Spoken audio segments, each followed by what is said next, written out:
So, voorsitter, ons gaan in hierdie paar boodskappe hierdie week probeer antwoorde vind op die vraag: wie is die Heilige Gees en wat doen hy? Vanaand net so 'n bietjie 'n paar gedagtes oor wie die Heilige Gees is. Nou, die verhaal van die Heilige Gees is 'n baie unieke verhaal. Ons vind die Heilige Gees teenwoordig dwars deur die Bybel, maar die kennis wat oorgedra word, wat ons lees, wat ons agterkom van die Heilige Gees, die wissel. Die verhaal van die Heilige Gees in die Ou Testament is heeltemal verskillend as die verhaal van die Heilige Gees in die Nuwe Testament. Dit het te maak direk in uitvloeisel van God se Vader se plan met die mensdom. Dit het ook te maak in 'n belangrike aspek met die Vader se besluit om in die Ou Testament nie Jesus as persoon te openbaar nie. Al wat ons kry in die Ou Testament is profesieë, voorspellings dat hy gaan kom. Maar die Heilige Gees vind ons dwars deur die Bybel. Dan, wie is die Heilige Gees? In die eerste antwoord wat 'n mens op hierdie vraag kry, is alreeds in die tweede vers van die Bybel. Genesis 1 vers 2. Ek lees vanaf vers 1. In die begin het God die hemel en die aarde geskep. Die aarde was woes en leeg en donkerte was oor die oerwater, maar die Gees van God het oor die water gesweef. Hier's twee entiteite. Op daai stadium weet 'n mens bitter min, want dit is die tweede vers van die Bybel, maar ons weet daar's God die Vader en die Gees van God. Wat net nie duidelik is uit hierdie vers nie, is dit iets wat van die Vader afkom?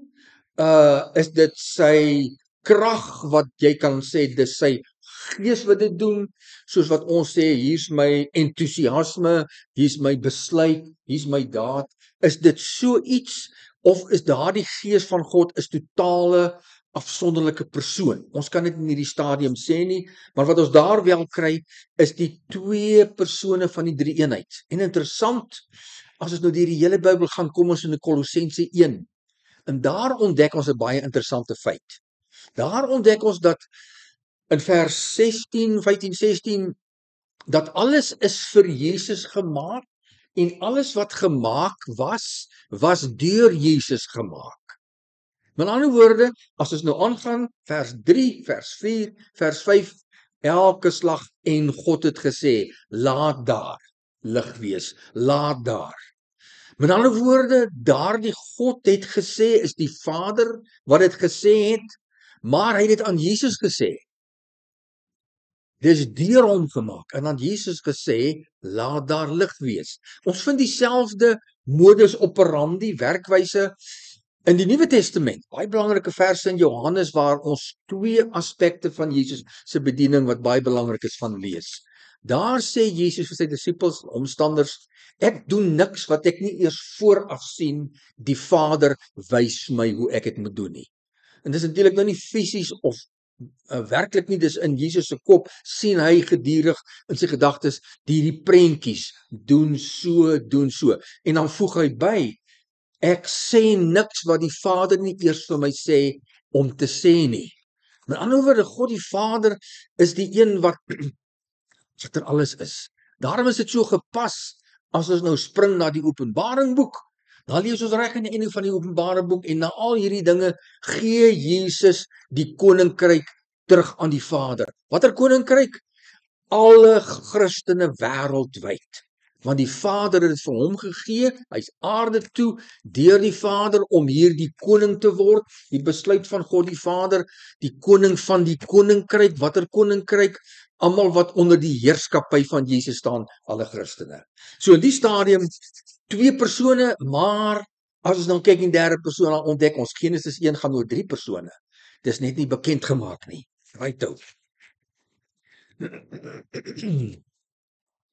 Ons kry verskillende uitbeeldings van die Heilige Gees, verskillende name, verskillende maniere hoe hy bekend gestel is, meestal Gees of Gees van God. In Eksodus 15 vers 8 lees ons die Heilige Gees word na verwys as die asem van God. Dis beeldspraak wat eintlik wys na die krag van God deur die Heilige Gees. Deurgaans in die Ou Testament word verwys na die Heilige Gees as Gees. Maar wat ons agterkom dan in die Ou Testament is dat God die Vader het bestaan saam met die Heilige Gees. Nie net op grond van Genesis 1 vers 2 nie, maar ook op grond van Jesaja 48 vers 16.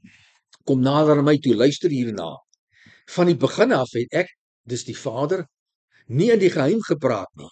Vanaf die tyd dat dit gebeur het, is ek daar. En nou het my Here, die Here, my gestuur en ook sy Gees. Ons begin nou deur die loop van die Ou Testament al hoe meer skeiding kry, al hoe meer aanduidings kry dat die Vader en die Gees, hierdie misterieuse Gees is twee entiteite, ons noem dit persone maar, twee entiteite is die naaste wat ons daaraan kan kom. In die Nuwe Testament vind ons egter die Heilige Gees saam met beide God, die Vader en die Seun. Daar kry ons nou die volle openbaring van God die Vader. Dit wat hy aan die mensdom wil bekend maak. En dit is dat daar drie persone is in die Godheid. Baie belangrik, een van die hoekstene van ons Christelike geloof. Ons praat van die drie-eenigheid. Ek het dit al gesê, maar net vir diegene wat nou nie hier was nie, daar's baie verwarring daaroor om die woord drie-enig. Drie-enig klink soos drie-een. Drie-enig. En dit vind aanklank by ons, want ons is ook, meeste van ons drie-enig. Bedoel ons het drie rolle. Een met drie rolle. Dan sê maar my man, my vrou se man of my man se vrou, dan sê ek pa of ma van my kinders is die tweede rol, dan sê ek 'n werknemer is die derde rol, verskillende rolle. Dit is nie so met die drie-eenigheid nie. Die drie-eenigheid is drie verskillende persone, maar kom ons kyk na die volgende gedeelte, 1 Korintiërs 12 vers 4 tot 6. Daar is 'n verskeidenheid genadegawes, maar dit is dieselfde Gees. En daar is 'n verskeidenheid dienste, maar dit is dieselfde Here. En daar is 'n verskeidenheid aktiwiteite, maar dit is dieselfde God wat al hierdie dinge in almal bewerk. Wat Paulus hier wil deurgee is die drie-eenigheid. Daar is verskeidenheid genadegawes, maar dit is dieselfde Gees. Hier kry ons 'n bevestiging wat ons deurgaans in die Bybel kry. God se openbaring van wie hy is, het altyd te make met iets wat hy doen. Dis nie altyd so met ons nie, maar dis ook baie so met ons. As ek sê ek is 'n pa vir iemand wat my nie ken nie, dan het daai persoon onmiddellik in sy of haar kop 'n beeld of 'n oortuiging of die kennis dat ek tree op as 'n pa vir kind of kinders. Dis deel van my werk. Dit is so, miskien 'n simpel voorbeeld, om agter die kap van die bil te kom ten opsigte van God se selfopenbaring. Met ander woorde, wie God as persoon is, gaan altyd hand aan hand met wat hy doen. So hy openbaar homself om te openbaar wat hy doen. So ek is dit, en dis my kwalifiteite, sê God, omdat ek dit en dit en dit moet doen. Baie interessant feit van die Bybel.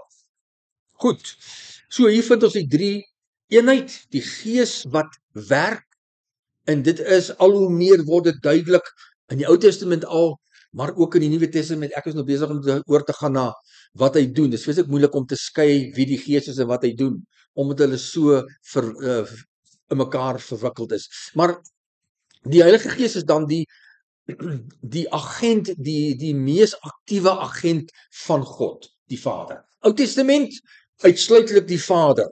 Die Gees doen die Vader se werk.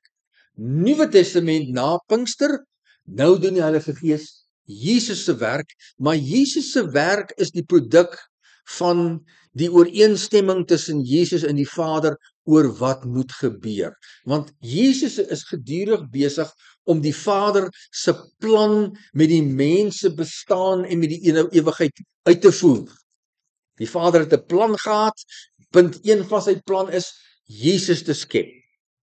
Ons neem aan, alhoewel dis nie in die Bybel nie, ons weet nie, maar ons neem aan punt 2 was die skepping van die Heilige Gees. Dit kan andersom ook wees, maar ons weet nie. Ek is baie wil dit beklemtoon, ons weet nie. Maar hy daar begin, en toe die Vader aangegaan met die skepping, en toe die mens, en dan uiteindelik Openbaring 21:20, Die mens is terug by God die Vader vir ewig, soos dit van die begin af bedoel was in Genesis.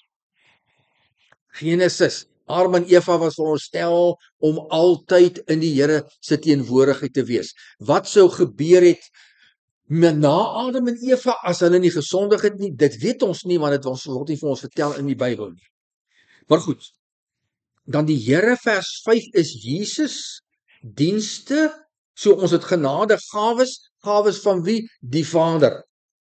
Hierdie gawes in die konteks van 1 Korintiërs 14 is die praat van tale ensovoorts, so dis dit wat aan lidmate gegee word deur die werking van die Heilige Gees. Daarom lees ons, die Heilige Gees deel dit uit. Die Heilige Gees besluit wie kry watter gawe. Nou goed, en dan die dienste is planne. Dienste is wat gaan gedoen word. Dit is deur die Vader aan Jesus gegee. Daar is verskillende aktiwiteite, maar is dieselfde God wat alles bewerk. God die Vader. Nou maar goed, 2 Korintiërs 13 vers 13, die genade, en hierdie vers ken julle baie goed. Julle hoor hom elke Sondag, die genade van die Here Jesus Christus en die liefde van God, die tweede persoon, en die gemeenskap, die teenwoordigheid, die voltydse 24/7 teenwoordigheid van die Heilige Gees bly by julle almal. Daar's 'n hele preek in daai versie. So ek gaan myself nou met die versoeking weerstaan. Matteus 28 vers 19 gaan dan en maak disippels van al die nasies deur hulle te doop in die naam van die Vader en van die Seun en van die Heilige Gees. Die beste vers wat van ons in die Bybel die drie eenheid sonder twyfel bevestig is waar ons vind in Johannes die beskrywing waar Jesus gedoop word. Hy is in die Jordaanrivier, hy word gedoop, die doop is so sy inlywing, want net daarna begin die 3,5 jaar min of meer van sy bediening van wonderwerke en wat hy alles gepreek het, wat ons kry in die evangelies. Hy kom uit die water en dan lees ons daar, die Heilige Gees kom sit op hom, daal op hom neer in die vorm van 'n duif. Sigbaar.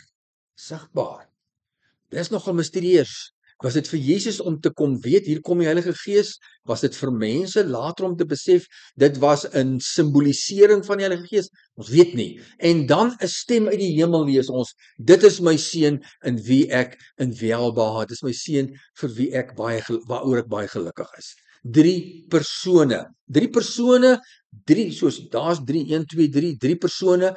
Hoe is die 3 persone vandag op hierdie oomblik? 2 van hulle in die hemel, die Vader op sy troon, aan sy regterhand sê die Bybel, sit Jesus op sy troon vanaf sy hemelvaart. Daar regeer Jesus oor sy kerk en hy voer die Vader se plan met die mensdom uit. Tussen ons en die Vader en Jesus, die Heilige Gees. Heilige Gees wat gedurig mysterieus, ons weet nie hoe nie, heen en weer, ons gebede, ons gevoelens, my gedagtes, die hele pakket van wie en wat ek is, van die Heilige Gees na die Vader toe. Ons lees, ek het dit ook al gesê, hy tree vir ons in met kreune wat nie vertaal kan word nie. Kreune, hy gee weer by die Here ons emosies. Jy kan nooit vir jouself vra, Here, weet U hoe voel ek nie? Die Heilige Gees het al lankal honderde, duisende kere vir God aan vertel, hoe voel jy? Doen dit elke dag. So, heen en weer, ons gebede, alles wat ons vra, gaan deur die Heilige Gees na die Vader toe. En wat 'n wonderwerk om te dink, miljoene Christene doen dit elke dag. En dit gebeur so vinnig en so absoluut en niemand word ooit in die steek gelaat nie. Die absolute almag van God, nê, wat ons nie kan pyl nie. En dan, ek het die ervaring al baie keer gehad. Dan bid ek oor iets en ek wonder oor iets en ek hoor oor iets wat ek al oor die geval is, word ek wakker, staan ek op in die oggend, boem, daar is die antwoord. En dit het my laat wonder, dit staan nie in die Bybel nie, ek wonder of terwyl ons slaap, dit nie gebeur dat die Here, Heilige Gees, met alles wat hy van ons af moet gaan 'n verslag lewer, na Jesus toe gaan, en dan in daai periode wat ons dan kry die Heilige Gees dan die antwoord van God die Vader, of instruksies, of wat ook al, en kom terug. En dan partykeer, soos ons maar almal se lot is, kry ek 'n antwoord, partykeer kry ek nie 'n antwoord nie. Partykeer kry ek leiding, partykeer kry ek nie leiding nie. Dis maar 'n misterie van hoe God werk. Nou maar goed, waar is ons? Die drie eenigheid, daar het ons in Matteus 28 vers 19. Johannes 14 tot 16, mevrou Suster, is die belangrikste gedeelte, miskien in die hele Bybel oor die Heilige Gees. So as jy hom net baie kort vir jouself net weer duidelik gaan kry, gaan lees daai 2 hoofstukke. Daarin vind ons soveel opgesluit van die Heilige Gees in terme van sy persoon en werk, veral die omste van ons. Want ons is hier om te hoor, hoe pas ek in die prentjie in? Kom ons begin. Ek is by hoofstuk 14. Ek gaan net verse 16, 17 en 26 lees. En ek sal die Vader vra, Jesus is aan die woord, en hy sal vir julle 'n ander parakleet gee. 'n Parakleet is 'n helper, parakletos is 'n helper of baie keer ook 'n trooster en 'n advokaat. So hy tree in vir ons, hy help ons. Jesus praat met sy disippels, ek sal vir julle 'n ander een gee, nie ek nie, sodat hy vir ewig by julle kan wees. Hy is die gees van die waarheid. Gees van die waarheid, omdat hy net meer gee wat die Vader in Jesus vir die Heilige Gees gee om weer te gee. En dis uit die aard van die saak, waarheid. Hy skep niks op sy eie nie. Net soos Jesus niks in sy tyd op aarde in homself besluit het wat ek gaan sê en wat ek gaan doen nie. Presies dieselfde met die Heilige Gees. Wat die wêreld nie kan ontvang nie, ongelowiges nie, mense wat nie belangstel in die waarheid nie. Dis hoekom hulle nie kan ontvang.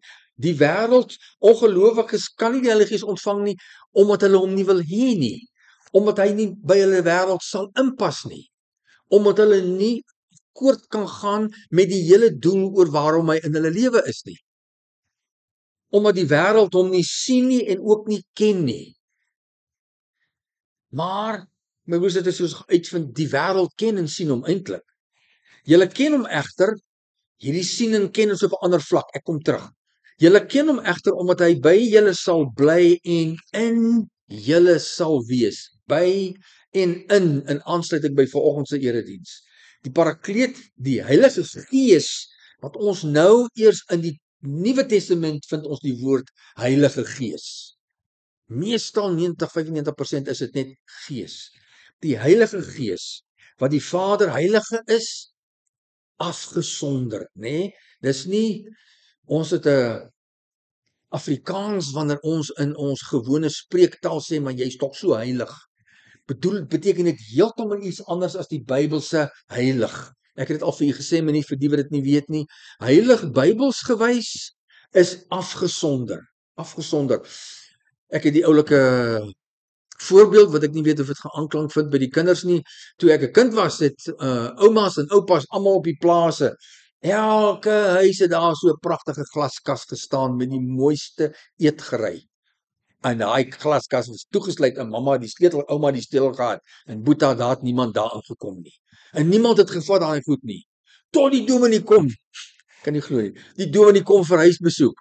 Dan sluit ouma daai deurtjies oop en haal daai pragtige versierde bordjies en koppietjies en tee missie wat ek haal en dan word die dominee daarmee bedien. Hulle is daai goedes op sy gesit net vir die dominee se besoek. Dis heilig. Nie dat dit heilig is nie, ons sal nie praat daarvan nie. Ons is almal heilig. Alle Christene is heilig. Alle Christene voel nooit heilig nie, my broer en suster. Dit gaan nie oor wat jy voel nie. Dit gaan oor die status wat die Here aan ons gegee het. As ek 'n Christen is ek onmiddellik heilig. Ek is afgesonder, eenkant gesit. Dis nie ons ervaring nie. Ons ervaring is alles behalwe eenkant gesit. Ek is elke dag saam met almal. Ek werk saam met almal. Ek loop saam met almal. Ek koop saam met almal. Nee, ons is nie eenkant van die mensdom nie. Maar geestelik is ons eenkant gesit. Eenkant gesit en gereserveer nie vir die dominee nie, vir die Here. Hy sit jou eenkant. Jy's nou my kind. Jy's eenkant. Jy's in my koninkryk. Jy's nie deel van die wêreld nie. Ons kan dit nie sien nie. Ons kan dit nie sien nie, maar dit is baie, baie reëel, baie werklik. Eenkant gesit. wat die Vader in my naam sal stuur, die Vader stuur. Die Vader het die plan. Die Vader is aan beheer van alles. Daar is 'n soort van 'n bestuurstelsel tussen hulle drie. As ek dit so kan verduidelik met alle respek gesê. Die Vader is die uitvoerende bestuurder. Jesus, of sê maar hy's die voorsitter van die raad. En Jesus is die CEO, hy's die Chief Executive Officer. En die Heilige Gees, hy sê nou maar, ek weet nie, hoe sal dit doen, maar dis 'n strategie, dis eintlik 'n strategie nie, hulle is gelyk. Dis 'n diferensiering in terme van hulle, die Engelse praat van office, in terme van hulle ampte, wat hulle doen, waarvoor hulle geskape is. Vader, hy rig alles, hy stuur alles. En hier sien ons, die Vader het besluit, hy stuur vir jou die Gees. Hy sal julle in alles onderrig. Hy leer vir ons klomp goed. Miskien die belangrikste wat hy vir ons leer is om ons besluite suksesvol te maak. Hy leer vir ons beter besluite. Hy leer vir ons insig, dinge te verstaan. Jy verstaan goede so on the fly, soos hulle sê in Engels heeltyd, Jesus se lewe aangaan.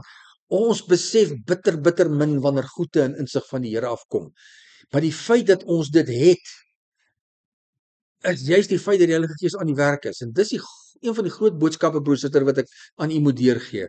Die Heilige Gees is regtig so alomteenwoordig, dat 90% van die goede wat aangaan in jou lewe, sit hy agter. Ons kom dit net nie agter nie, want hy is so op die agtergrond. Hy sê hulle onderrig en julle aan alles herinner wat ek vir julle gesê het. Daar sê hy, Heilige Gees bring Bybelverse na ons toe. Dis 'n vers vir baie dominees, wat baie dominees aanvoer oor hoekom hulle nie Bybelverse memoriseer nie, en ek is een van hulle. Hy herinner ons alles wat Jesus vir ons gesê het. Nou maar goed, so hier 'n hele paar waarhede, nou vind ons uit, dis 'n ander persoon, 'n ander parakleet, 'n ander helper. Wie's die ander parakleet? Is hierdie 'n ander parakleet is. Jesus is die een parakleet. Nou is dit 'n ander een. Jesus gaan weg, die Heilige Gees kom in sy plek. Helper, advokaat, hy tree in vir my.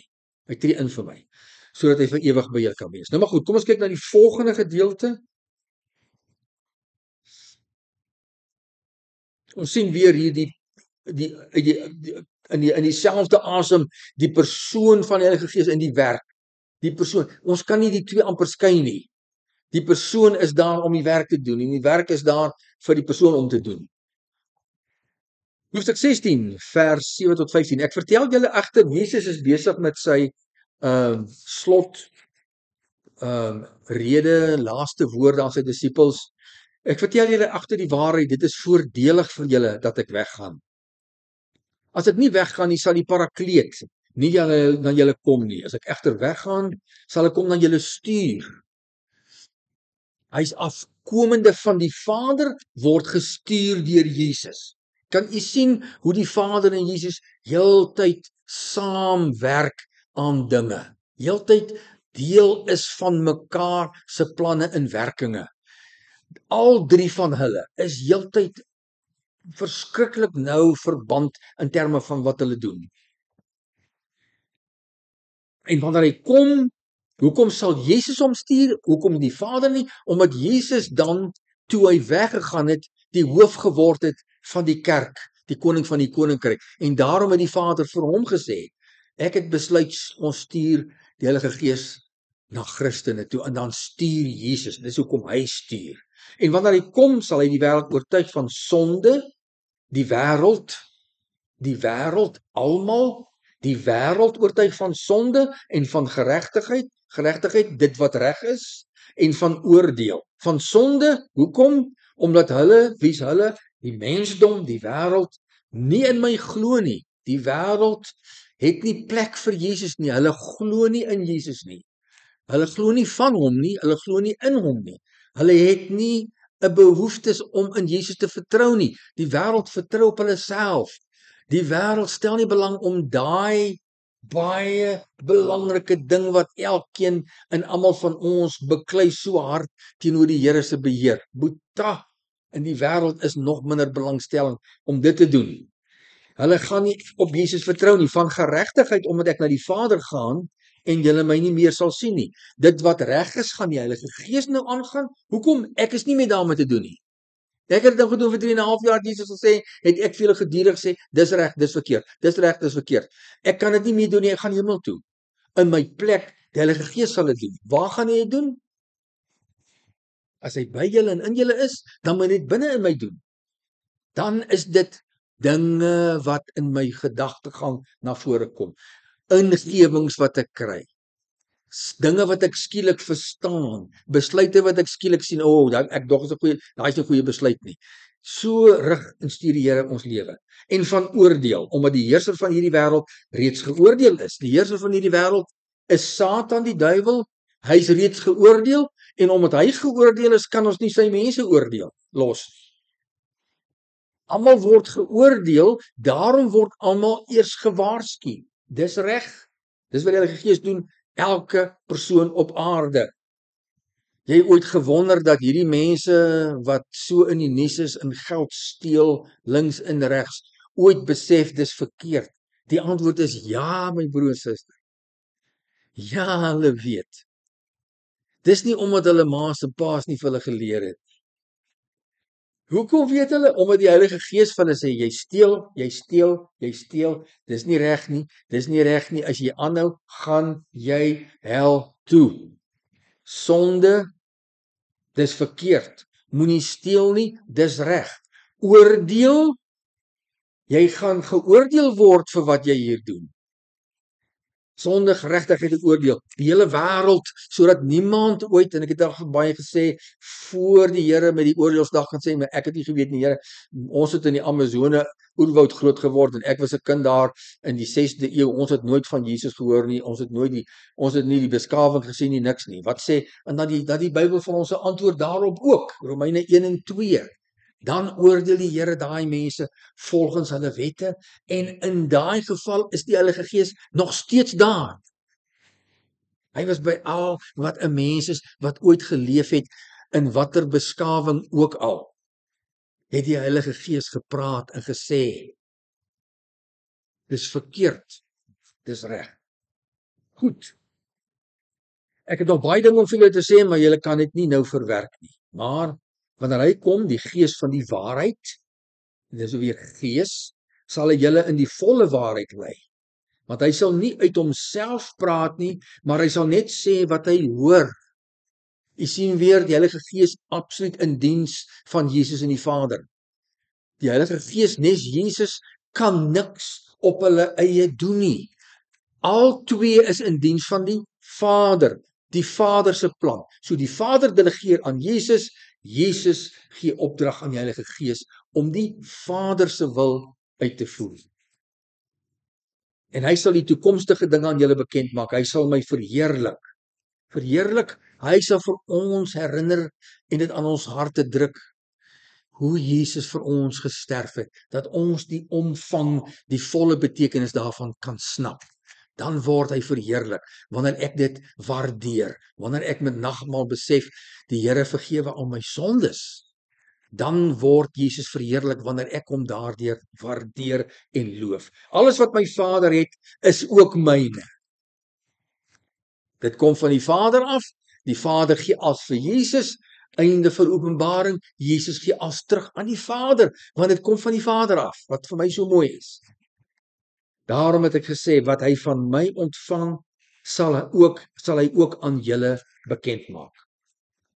Nou goed, ons sluit af vir die aand, ons is by die laaste gedeelte, Psalm 139, vers 7 tot 10. Wanneer kan ek gaan? Waarheen kan ek gaan? Weg van u gees. Waarheen kan ek vlug? Weg van die teenwoordigheid. Klim ek op na die hemel, u is daar. Gaan lê ek in die doderyk, ook daar is u. Neem ek die vlerke van die daraad, gaan woon ek by die einde van die see, ook daar sal u hand my lei. U regterhand my vashou. Werk, werk, werk, doen, doen, doen. Die Here is alomteenwoordig om te lei. Die Here is alomteenwoordig om vas te hou. Sekuriteit. So, die Heilige Gees soos die Vader is oral. Ek dink dis hoekom die woord in die Bybel vir die Heilige Gees is wind. Ruach soos wind, oftewel suurstof oral is, so is die Here oral. Oral, hy is hier buite. Dit verstom my hoe die Here in beheer is, byvoorbeeld van sy natuur. Hier buite is daar 'n delikate oral balans in die natuur van dit wat daar lewe. Dit wat dit moet eet, wat dit moet dit, en daar moet net gedurig genoeg wees van alles, sodat alles kan bly voortbestaan.